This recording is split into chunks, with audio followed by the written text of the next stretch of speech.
Hello everyone. Welcome to Eyezone Education's webinar series. Thank you for joining us. Today's topic is mapping questioning skills with human personality, to be presented by author, business administrator, and life coach, who is none other than Mushtaq Ahmed. Our presenter for today is an esteemed columnist and author. He is an eloquent speaker, a notable business administrator, life coach, and whatnot. He has lived for 25 years in the GCC and has helped people see better and live better. He ascended through the career ladder and reached the senior management level to help Johnson & Johnson Vision Care become a leading contact lens company in the GCC. He hails from Chennai, India, where he trained around 1,500 students and got them placements. Through his mantra, "It's economy, stupid," which he firmly believes in, he has helped people set up quite a few businesses by honing their entrepreneurial skills. He has written 4 books as well. Prominent among them are Optimism at 100% discount and Optical Sales Made Easy. His new book, Skill Chill, a guide to children acquiring leadership skills, is slated to be published soon on Amazon. In this 40-minute session, Mushtaq will cover several relevant topics such as Abraham Maslow's need theory, Herrmann's whole brain model, attributes of different human beings, how to map out questions, among others. Now, without further ado, we will turn the time over to Mushtaq Ahmed. Hello everyone. I am going to make this session more interactive so that I can learn from you as well as share with you what I know. So in the meantime, I would like to welcome Eyezone team and then also our joinees. How many of you who are, few more people will be joining in this course, fine. In the meantime, I will ask those who are present right now in front of me, how many of you are optometrists? Just write O in the chat box. And what's your experience in the field of optometry? And also, if you have enough money, what car will you buy? Just name the brand. How many of you are in sales? If you have enough money, no problem about money, just name the car that you will buy. Did you see that every one of you have a different choice? Question: what is personality? Answer me if you have a phone. All right. What is personality? Just tell me whatever you know. If you want to pick up the phone, yes. If you want to write, yes. What is personality according to you? Characters, behavior make us different from others. There are 2 sides of it. You are on the dot, Yusra. One is our thought process, what goes inside of it. The other side is how we exhibit it outside. That's personality. I will go through the definition so that you may have it properly. Personality is the characteristic patterns of thoughts and feelings and the behavior of a person, which is very unique. So that means to say that every person will have a different personality. It is not necessary that, if both of you laugh, it can be for different reasons. Both of you cry, it can be for different reasons, because the thought process of an individual is quite different between them. That is personality. And why am I going to talk about personality today is because this is going to be a very unique session for the delicate few who have attended today, who are attending today. And I am going to mix a bit of life coaching and advanced selling skills so that, just to give you a hint, this is how it works if you want to be different, if you want to have the edge, if you want to have extra business, if you want to walk the extra mile. So very simple, very straightforward. Personality is the characteristics pattern of thoughts and feelings, what goes inside, exhibited outside in the form of a behavior of a person. All right. Nothing complicated in that one. What is complicated is the way forward. For that to happen, you need to understand that over a period of time, this is how this person behaves consistently. It may not, but in order for you to arrive at one point, this is how this person is, so that you can write it in the inference or the history of the patient, there has to be some kind of consistency. Like the myopic stability, for example, over a period of time, the myopia stabilizes. Then you say, okay, for this guy, for the past 3 years, the power has not changed. So likewise, in terms of behavior also, you will have some kind of consistency for you to arrive at an inference and write down and form an opinion. This is how this person is. So you need that consistency. Secondly, most importantly, whatever his thought process happens, you have no idea, but there has to be a physical exhibit. Outwardly, he has to behave in a certain way. If I crack a joke, you have to laugh. All right, this person laughs. For even the slightest joke, this person laughs. Even the heaviest joke, this person is stone-faced. So this is the personality difference. So that happens when the person exhibits outwardly, this is how he behaves in a certain condition. That has to happen. The third is in the form of behavioral action. The difference between the two is physiological exhibit, then also the behavior pattern which is being recorded. That, physiological exhibit is linked to the psychological process, where behavioral pattern is an evidence that you see from this patient. Okay, this is how he laughs. He laughs because psychological process says that he has cracked the joke, you should laugh. This is the physical exhibit. Behavioral pattern is, this is how he laughs. Whether he smiles, whether he grins, whether he laughs with an open mouth, this is how. And not only that, there also have to be multiple expressions for that trigger. It may happen or it may not happen. He may laugh, he may not laugh. He may laugh in a certain way at this point, and he may be angry at that certain way. So there are multiple expressions based on the thought process of this person, and this is how we record things over a period of time. So these are very more of a technical things. Don't go deep into it, but it's for you to think like there is something behind a personality. It's just not like happening because we think there is a personality or we don't think there is a personality. There is something behind a personality, and this is how, from the research point of view, we record things. People in the medical field, you are in the medical field, you are in healthcare field, we are in vision care field. Therefore, you record things about your patients, your customers, so that you can form an opinion, identify their needs, build up their relationship, and then care them. Okay. Now, again, this is all available in the internet.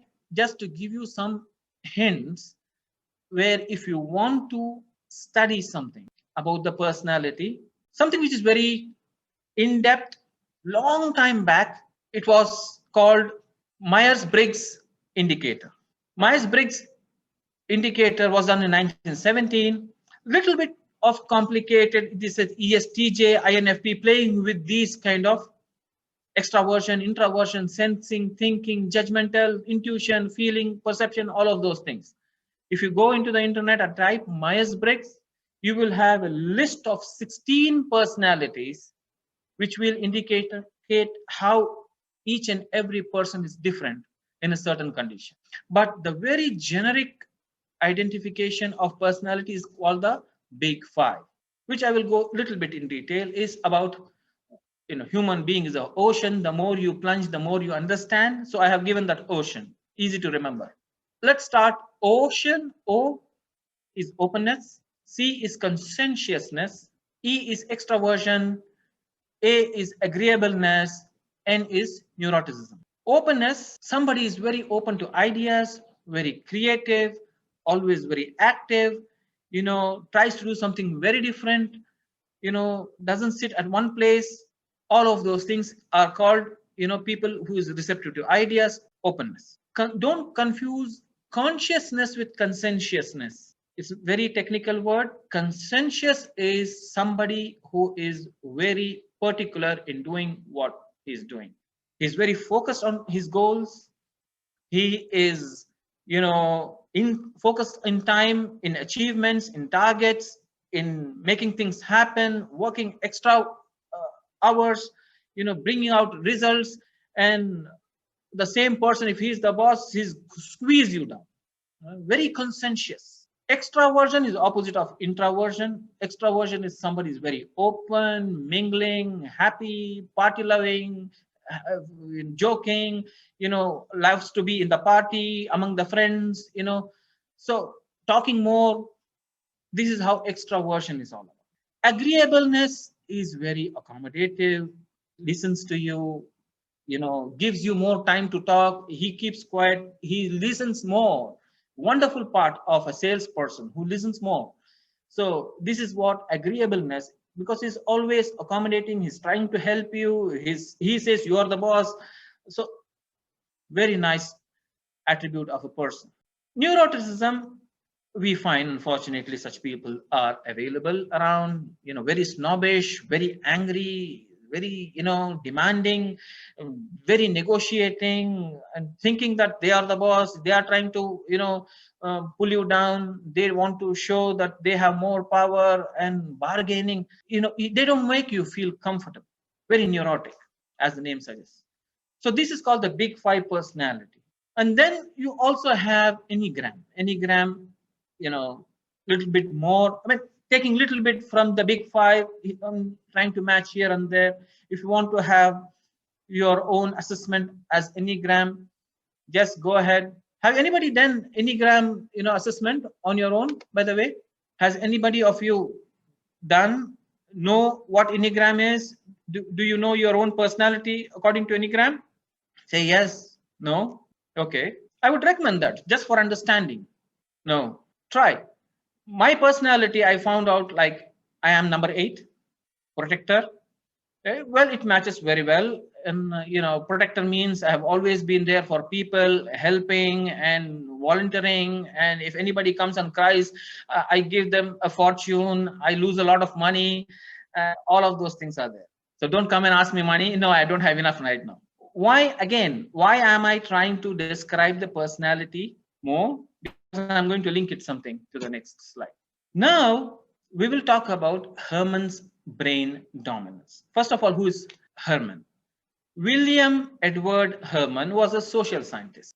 Long back in 1970s, he came out of the college, he joined General Electric, and he was given the responsibility of managing the divisions to make people more productive in 1970s, imagine. So he said, okay, everybody is a nice person and they have some sort of creativity.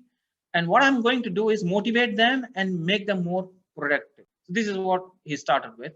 And he spent like 8 years in time. After 8 years, he came out the analysis of an individual. And he said, every person behaves in a certain way based on how the brain dominance occurs. And then he did this, he published this book.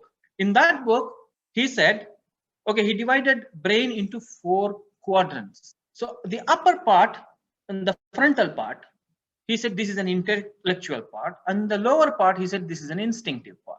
On the right side, he said this is intuitive part. On the left side, he said it's rational part. So what does it mean? Intellectual part means, okay, on the right side, extreme right corner, as you can see, it's yellow. On the left side, see blue. And half of it, if somebody has this kind of a mixture for them, they are very brainy people. This is what it says, intellectual, because they think more. They are not quick to answer. If they are quick to answer, that means they are very instinctive. They go by their experience. But these people don't go by their experience. They give some time for their own thinking before they answer you. So each and everything they do is based on their analytical skills, creative skills, and so on. So they make some kind of a hard work through their brain before they come out with their inference. This is what intellectual means. But if you are going to have this combination of the right side on the left side, as you can see, it's The combination of experimental rational is more of very intuitive. Intuitive means, yeah, you're going in analysis of your own inside to give an answer, rather than it's based on more of a experience, kind of little bit of combination of things in terms of thought process. But whereas rational is somebody who wants evidence and data and facts before he comes with an answer for. Without that, they won't talk. This is how the brain dominance works. Okay, I'll go to the next slide for further. So here now, we will talk about each and every quadrant. If one person is 100% yellow, this person is the most creative person in the world. He's very experimental. He's very curious about everything. He wants to change each and everything in the planet. He likes surprises. He breaks rules. He speculates. He analyzes. He's impulsive to take risks. His imagination is sky high. This kind of a person. Whereas if you go to the other side, he is also a brainy person, but that person is not a creative person. He's more of an analytical person, because he needs everything in terms of the data, in terms of the time, in terms of the cost, in terms of whether it's realistic, in terms of, critical analogy of each and every aspect of life. But if you want me to give examples, creative people are the ones who always try to create new products. Analytical people sit behind in the office and judge these creative people, saying that the product that you have created for me will not be saleable because this cost is very high and customers will not be able to buy it. So why don't we source this material from somewhere else, so that instead of $1,000 it becomes $250, where you can have a markup for another 100%. Then it is being wholesale, then retail. At the end of the day, when it reaches the consumer, it becomes $1,000. Otherwise, if the cost itself is $1,000, then we have a problem. We cannot sell it. This is the analytical part. But the bottom part of it is more of somebody who is relational. You will find around you, in your friend circle, in your family, in your wherever you are going to meet people, somebody who is very laughing, joyful, emotional, very expressive. He wants to, whatever he wants to say, bola too much, at the same time hugging in meeting, touchy feely, and party loving people, relationship oriented. All of these are very red in nature. But this, on the corner side of it, then somebody who's very sharp. He doesn't belong to anything. For him, the world has to be a safest place. He will be the last person to try something. His plans will be meticulous. His office will be cleanest. He will come in time. He will go in time also. Nobody should pinpoint anything about him, because he's very afraid of complaints. Because he always wants to keep himself safe. He always wants the boss to mention that this person is the best person of character. Therefore, I give him, consider him for the increment. So his mind process is always more of a safety, reliable, everything stacked in a proper way, office is neat and clean, always relying on somebody else to take more data rather than him trying something else. So he is the most safest person in the world. This is how the brain of that person is all about. Why I have said, because I am just funneling it down, the overall personality, and then try to shrink it in how the brain works of every individual, because these are the patients, customers, clients who come to you, so that you can meet them, and accordingly you can understand and position yourself what you do. But before that, let's have some chat. How many of you think you are yellow, very creative, always want to change something in your office, in your shop? You want to break the rules. You don't agree that you always feel like rules have to be broken. How many of you are blue? Very analytical, very good in numbers, very good in calculation, very good in, arriving at the cost very quickly. You don't take a calculator while calculating the discount. Just write me in the chat box. Me blue, me yellow, me I mean, you don't even have to write yellow. Just write white. B means blue. How many of you are very relationship oriented? Always want to meet people, talk to them about various things, always want to, and how many of you are feel that you are green? Yeah. Harleen, E and R. Me, you said a green or maybe blue. Okay. R plus G, Celine. Wow. Red and green. Okay. That's great. I love this answer. I mean, these answers, you're not saying I'm totally red. There is a combination of factors. That's exactly what also happens when you meet patients. So not necessarily, he might be some kind of more dominant experimental, but at the same time, he will also an element of analytical part, or he might be more relationship, or he might be more safe. So this is where it's not totally yellow or totally green or totally blue. There might be an element of mix in terms of dominance. But then you also can arrive at there might be this might person, this patient is more in yellow, but at the same time, at the end of the day, he's going to calculate some things and I have to prepare myself, right? Going to the next slide, we will also talk about Abraham Maslow again.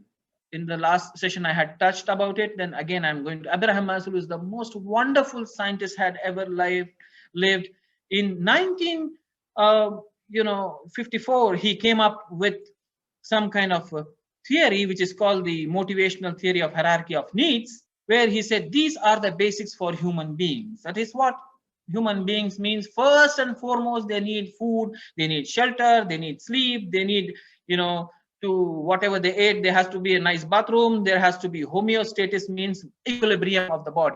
The food, the water, the liquid, the hormones, everything has to work properly so that I live healthily, happily. That was physiological needs. Safety needs is more of, okay, I need to have a nice house, I need to have an employment, my father should take care of me, I should live in a society of a family, and I need a family to take care of me, and my health should be taken care of, my property should be taken care of. All of those are safety needs. But then comes is about I need somebody, they need me, kind of belonging. First of all, you need your family, husband needs wife, parents need children, then you need relatives, then you need society, then you need your city, then you need your country, then you need the world. So there's always some kind of belonging where I am. So I live on this planet, I'm so happy that I'm here in this wonderful world. Self-esteem, then it's about belonging.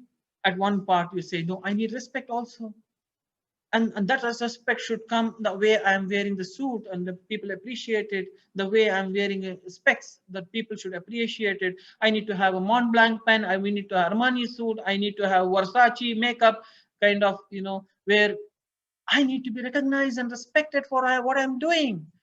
So that's more of self-esteem. Self-actualization is forget about the world. I need what I want. I have done enough for everybody. I don't care. This is what I want to be all my life. I have been earning and giving to my parents, my children, my friends, my relatives, and everybody. Now I have done. Now I am going to leave Microsoft, like Bill Gates said, and I'm going to do what? Charity, self-actualization. But what you notice is each and every step is a need. There is a physiological need.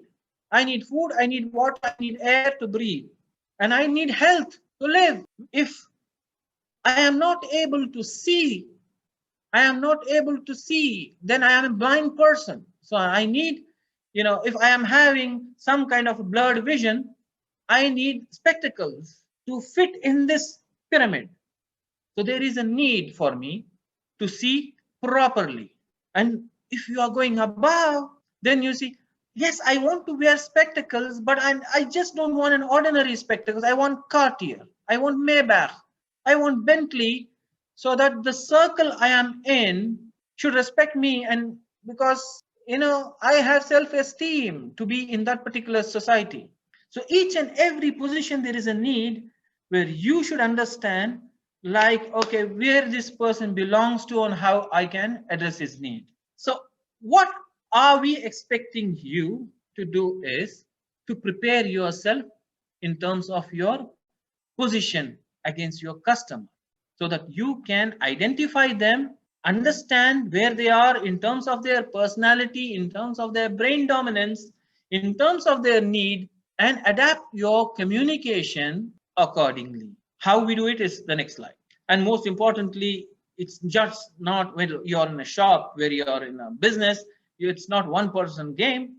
If you have a team around you, that will be fantastic. If you're in sales with optometrists, if you're in optometrists with the sales together, thus you develop a relationship with your patients. Just like a person has a left-handed or right-handed in terms of his dominance, the brain is also working towards the needs that can match their emotional comfort. So this is what you should know, first of all, where you fall, where your patients fall, and accordingly how I can cater to them. You might be having some doubts, note it down, and you can ask me as soon as we finish. Now, so what does that yellow person think? Their approach will be, when they see this product, why is this cutting edge technology? Why has it come? What use it can be of? Why should I switch to it? Is there any reason I should leave it? Can that be beneficial to me? I am wearing my spectacles for almost like 10 years now. I'm going to switch to contact lenses. How are contact lenses going to change my life? What if I wear contact lenses and that's not going to be suitable for me in certain conditions? So the mind is always asking more questions in terms of experiments that he's going to do. Whereas the rational person is more of, what about this technological innovation, how it can impact me as a person? What is the mechanism and our action or the fundamentals which are being used? More of a very technical analytical person. What was the total number of customers involved in this study data? Show me the clinical riddles, if they are in vitro or anywhere that we have done outside. So this rational person is always fact oriented, and accordingly, especially when it comes to medical devices or any technical products, if you come across this person, if you have the study, bang, you are done with the deal. Emotional persons are, first of all, is it going to benefit me? Is it going to enhance my image? Will I look good in this model, in this color? Is there anything expensive where I wear when people appreciate and say, where did you buy this? This is how the emotional person think about it, because it's always about projecting himself as an image. They're very good in self-marketing. But the safe person is always like, did somebody use this product? How does this photochrome provide comfort? What if it doesn't? So that's why when you sell this photochromatic lenses to this person, he will come back and say, like, it doesn't look like a sunglass. I wanted something like a sunglass. It doesn't, because he was thinking like that. Because his image about, photochromatic, when you showed him in the shop, was like, oh, when I go out, it will be exactly dark as sunglass, 75% dark. Then, if you are going to give him, he has to have at least 5 to 10 brands to choose, or, he need to have a choice. He's not just going to decide something on his own thought process. He need to have evidence. He need to have support. He need to call 10 people. He need to talk to other salespeople in the shop that he's making the right choice, because it's very safe. So now we are trying to surmise of what we have discussed. Now you have a luxury. Now you have something very innovative. What we need to do in this case? How are you going to position yourself? Okay, questioning skills are there. Open-ended questions, close-ended questions, that you can learn in the internet or in the YouTube. Anybody will teach you. Because as you know, open-ended questions start with www and h, what, where, who, how. Closed questions are nothing but, when you ask something, the answer will be yes or no. But when it comes to using those skills related to Herrmann's brain model, understanding the personality of a patient, then here comes, sometimes it's called also the hypnotic selling, to use the choice of the words. If you know this person is experimental, or if you know this person is relational, then you say, what kind of the luxurious element are you looking for, madam, when you are going to buy a frame? Thank you for coming today. I really appreciate that you have taken time to come to my shop. In order to help you, just look at the language that I'm speaking. In order to help you more, may I ask you a few questions? Yes. So what kind of luxurious element are you looking forward to in that frame, ma'am? Because you know this person is very relational. He's going to buy something to enhance self-image. So it has to be something very colorful. It has to be something very, full of diamond jewelry, straws, whatever you want to name it. So that the moment they wear and go to their friend circle or relations or whomsoever, immediately they want to know, where did you buy this from? This is what they are expecting to happen. So the choice of words should be in accordance with those slides which I have shown to you. They are thinking about luxury. They are thinking about color. They are thinking about, enhancing their image. As against this, if you look at the image on the left side, the same question can change. Instead of asking them what kind of a luxury element that you are looking for, it can be tweaked a little bit and say, what kind of innovation are you looking forward to have this in this frame, sir? Because this person is very experimental in nature. So if you have something very unique, these are the sometimes it's very difficult. You have sometimes state of the art items in your showroom is very difficult to sell. The reason it is difficult to sell because you don't know your customer. If you start to know your customers and try to slot them in these kinds of quadrants or zones, then it is easy for you to use that language because it needs a preparedness of what language that you are going to say. Are you looking for something very innovative, sir? Yes. Okay, here I have something very special for you. But at the same time, when you have this blue person who is, very cost effective, so naturally he's going to say, I want this at this price. It's not difficult to say, okay, I understand that you are asking for 50% discount. Not always. The language that you will be using to that patient, the customer is, sir, if I try to explain to you, if you don't mind, the benefits that this product will offer you, I'm sure the cost that you're going to afford will be less than a coffee per day. Would you mind if I say to you?